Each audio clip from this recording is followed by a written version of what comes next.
जब व्यक्ति मरता है ना तो वो कहां कहां जाता है, किस किस प्रकार से उसकी स्थिति बनती है, ध्यान से सुनना, काम आएंगी बातें।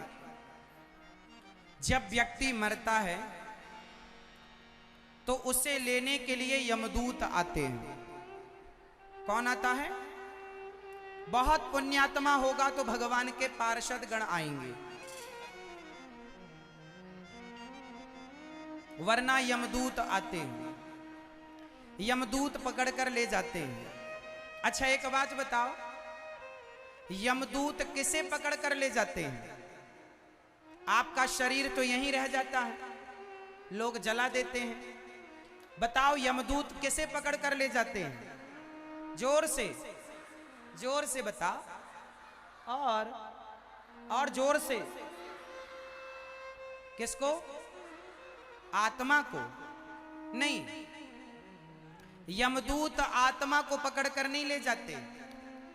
आत्मा को यमदूत पकड़ ही नहीं सकते, क्योंकि आत्मा परमात्मा का स्वरूप है, और यमदूतों की इतनी हिम्मत कि वो भगवान को पकड़ें। हाँ, यमदूत कभी आत्मा को पकड़ कर नहीं ले जाते। किसे पकड़ कर ले जाते हैं? सूक्ष्म शरीर को। ये सूक्ष्म शरीर क्या होता है? जब आप सो जाते हैं ना तो आपको सपना आता है। सपने में आप तो एक शरीर से घर में सो रहे थे, पर दूसरे शरीर से आप सपना देख रहे थे। हाँ या ना? सपने में आप वृंदावन चले गए, सपने में आप हरिद्वार चले गए, सपने में आप कहीं चले गए, मिथिला चले गए। तो आपका एक शरीर तो घर में सोया पड़ा है, एक शरीर सपने में भटक रहा है, तो दो शरीर हो गए कि नहीं? हाँ या ना? तो जो सपने में भटक रहा था उस शरीर को ही कहते हैं सूक्ष्म शरीर। उस शरीर को क्या कहते हैं? मैया बोलो मेरी माँ, क्या कहते हैं उसे? सूक्ष्म शरीर। तो यमराज, यमदूत जब आते हैं तो उसी सूक्ष्म शरीर को पकड़कर उस सूक्ष्म शरीर में, हमारी इस शरीर से आत्मा निकलकर उस शरीर में प्रवेश कर जाती है, और उस शरीर को यमदूत पकड़ कर ले जाते हैं यमपुरी। मैया, ओ मेरी प्यारी माँ, उस तरफ कहां देख रही हो? इस तरफ देखो मेरी माँ, ध्यान से सुनो। तो ये बताओ कि जब यमदूत सूक्ष्म शरीर को पकड़कर यमपुरी ले जाते हैं तो वहां पर यमराज ना हमारा पूरा हिसाब किताब करते हैं। आपने जन्म से लेकर मृत्यु तक कितने पुण्य किए, कितने पाप किए, वहां पूरा डेटा सेव रहता है यमराज जी के पास। आपका सारा पाप अलग किया गया, पुण्य अलग किया जाता है, हिसाब किताब किया जाता है। अच्छा ये बताओ, जब आप लोगों का हिसाब किताब यमराज जी करेंगे तो आप लोगों का पाप ज्यादा निकलेगा कि पुण्य? जोर से, आप लोगों का ज्यादा क्या निकलेगा, पाप की पुण्य? आपका क्या निकलेगा, पाप की पुण्य? जोर से, पाप निकलेगा। पीछे वाली मैया, आपका ज्यादा क्या निकलेगा, पाप निकलेगा। सबको पता है पाप निकलेगा, फिर भी तुम पाप ही कर रहे हो। क्यों करते हो इतना पाप?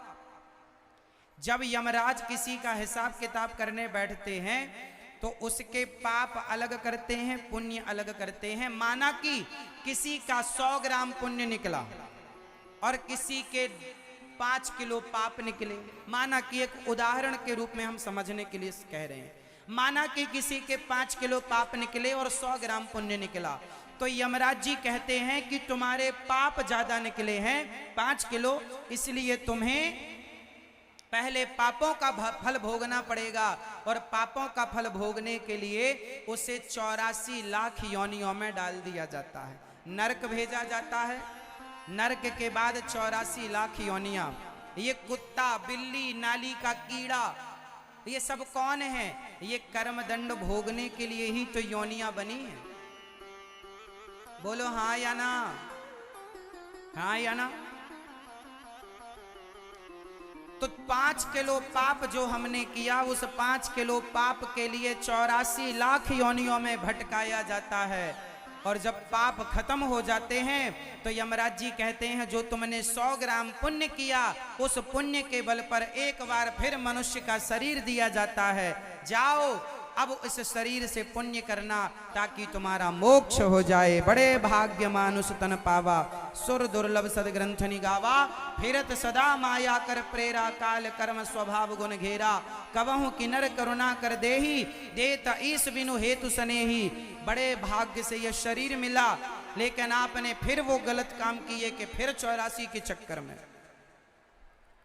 फिर 84 के चक्कर में। ये मानव का शरीर भगवान को पाने के लिए मिला, इसलिए इस शरीर से गलतियां ना करो, भगवान को समर्पित करते चलो हर कर्म को। और जो भगवान के चरणों में, हमारी श्री संप्रदाय में कहा गया है कि जिसने अपने आप को भगवान के चरणों में समर्पित कर दिया, भगवान उसके सारे पाप क्षमा करके मोक्ष का अधिकारी बना देंगे। देखो ना, सन्मुख हो ही जीव मोहि जबहि, जन्म कोटि अघना सही तबहि। कितना भी बड़ा पापी क्यों ना हो, पाप करने वाला पापी यदि भगवान के सन्मुख चला जाए, भगवान की शरण में चला जाए, तो भगवान उस पापी को क्षमा कर देते हैं और स्वीकार कर लेते हैं। भगवान कभी अपराध नहीं देखते कि आपने अपराध कितने किए, कभी अपराध नहीं देखते। इसलिए भगवान की शरण में जाओ, जैसे हो वैसे ही चले जाओ। हे प्रभु, मैं पापी हूं, अधम हूं, जैसा हूं आपका हूं, मुझे स्वीकार कीजिए। जब भक्त प्रार्थना करता है भगवान से, तो भगवान उसे स्वीकार कर लेते हैं। भगवान उसे क्या करते हैं मेरी माँ? स्वीकार कर लेते हैं। परम दयालु हैं भगवान, पाप पर ध्यान नहीं देते। इसलिए आप लोग, ये जो मानव का शरीर मिला है, ये क्या करने के लिए मिला है? पुण्य करने के लिए या पाप? इसलिए पाप ना करो, भोगना पड़ेगा। यही तुम्हारे पाप तुम्हें जन्म और मृत्यु के चक्कर में डालते हैं। पुनरपि जननम पुनरपि मरणम पुनरपि जननी जठरे शयनम। कबीर जी ने एक दोहा गाया है, सुनो। चलती चक्की देख कर दिया कबीरा रोय, दो पाटन के बीच में साबुत बचा न कोई। चलती चक्की देखकर, जन्म और मृत्यु की चक्की चल रही है, पहिया चल रहा, कोई नहीं बचेगा, सबको ये जन्म मृत्यु पीसते जा रहे हैं। यदि बचना है तो एक उपाय है। चक्की जब चलती है तो सारे दाने को पीसती है, पर एक दाना पिसने से बच जाता है, बताओ कौन सा? चक्की जब चलती है तो सारे दाने को पीसती है, पर एक दाना बच जाता है, बताओ कौन सा? मैया, ओ भैया, कौन सा दाना? जो चक्की के बीच में कील के पास चला जाता है।